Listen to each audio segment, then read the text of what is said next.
I must get asked at least once a week what the best lens is for Fuji cameras. Like, what's the one that people should go and buy next? And of course, it's never that easy, is it? Because there's not just one lens that could do everything. If there was, we would only ever have one lens and it would be simple, and Fuji wouldn't make all the other lenses that they make, and nobody would make the other lenses that they make because everybody would just make the one that was for everything and everyone at all times. But that's not the case, is it? So how do you answer that question? I mean, normally I give the sort of standard response I think that most people give, which is that, well, it kind of depends on what you're going to be shooting, and, you should really check the EXIF data of the other pictures you've taken to date and see which focal length you prefer, and where's the gap, do you want to go wider or longer, and all that sort of flim-flam. But, the reality is that, people just want a straight answer. They want to know what lens to go and buy next. And so I'm going to give you that answer. Like, the lens you should buy next is the 23mm 1.4. There you go. You can stop watching the video now. I'm done.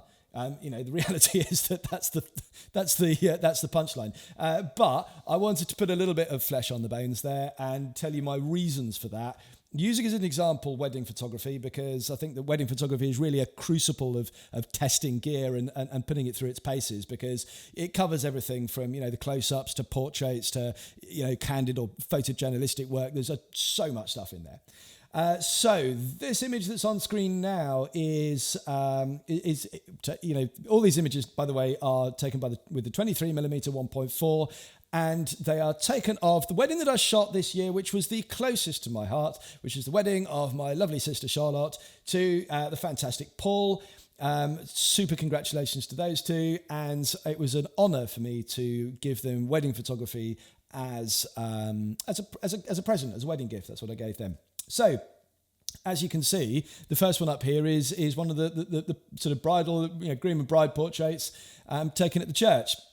It was taken just after the ceremony. They've just got married, and we took them round to the back of the church and shot these.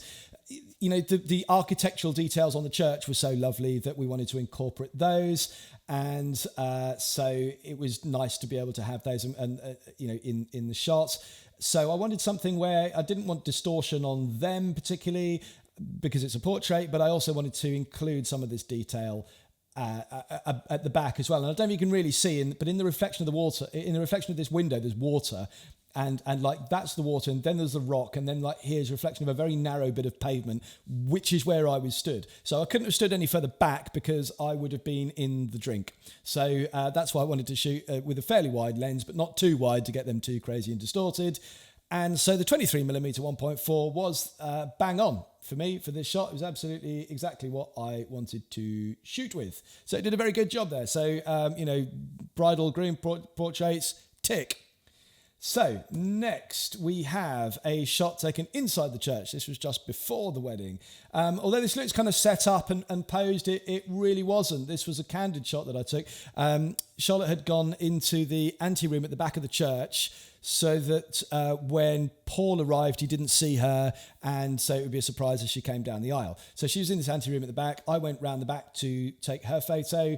She just happened to be sat there. I took some shots of her while she was getting, psyched up to go through, and she took a sniff of the bouquet, and I took that shot. So, I mean, nothing set up or anything, but it was just a really lovely room, and the lighting in there was nice and so on. So it was, the 23mm was the perfect choice for this, because I wanted to include some of that background, but not get her all distorted. You want to tell the situation, and the nice thing about the 23mm is that you've got enough of the background of the stage in which your story is taking place to tell you what's going on. So in this case, you've got the lovely kind of like stonework and all the information about this is like the church when it's built and stuff. So that's all nice to have in there. You can see the pews and this kind of like old plasterwork on the wall and stuff, and the flagstone floors all add to it. In the nice curved window. This, by the way, is the same curved window as that. Like that's where that is. That's the outside of that. Just FYI. So yeah, I wanted to get all that information in and still include all of her in her wedding dress. So the 23mm was absolutely bang on in that rather small room. So what have we got next? This is the church. This is them being driven away. These are not in any particular order, by the way. This is them being driven away from the ceremony, with my dad chauffeuring them away from the church, and they're sitting in the back there.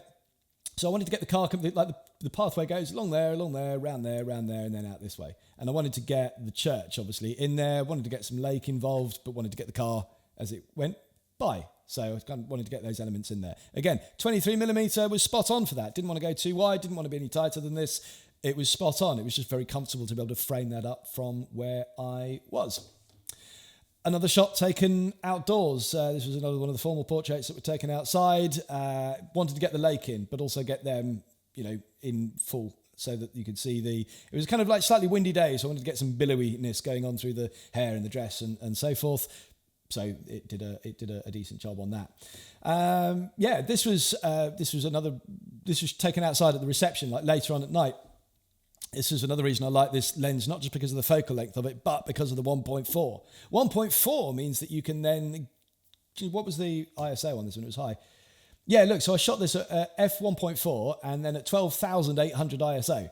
So I was really pushing this camera to its limits in order to get this shot exposed, but it can handle it. I mean, 12,800 for an X-T1 is easy for it, and having, f1.4 means that it was able to get some light out of it to get this picture, even though if I'd have been shooting with a lens with a tighter aperture, it really would have struggled at this point to get those. Perfectly possible to do that. This was a shot that was this was just after they got married, of the rings. They got the rings on, so I managed to get a shot of both of their hands with the rings, and also it was important to get this watch in as well, because this was a watch that Charlotte gave Paul as a wedding present as well, so I wanted to make sure that was included in the shot at the same time. So it can do all that stuff. So it's pretty versatile, this to give you, some idea. That was the signing of the registry. It got that, really nicely. This one here, that's a candid shot of the kids sitting outside the church and the little rampway that goes up to it. Just a sweet moment. They were kind of sitting there.